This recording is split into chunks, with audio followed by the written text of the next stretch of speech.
মাও নামাজ নাই, বাপেরও নামাজ নাই, জিরও নামাজ নাই, ফুতের বউরও পর্দা নাই, ফুতেরও পর্দা নাই। মা কি করে? সবাই খায়, ঘুমায়, পেশাব পায়খানা করে, যার মতো। ফুতের চুল ফুতের মতো, বাপের চুল বাপের মতো, জির বোরকা জির মতো, মার বোরকা মার মতো। তো এটা পরিবার হইলো কেমনে মিয়া?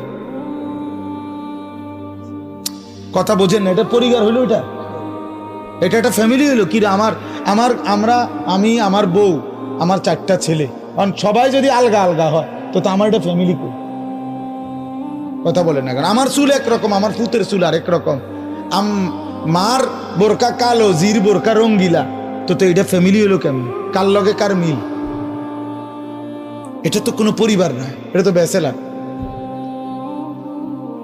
এটা তো সব ব্যাচেলারে না, এগুলো এটা মনে হয় হোস্টেলে না থাকে এক একজন।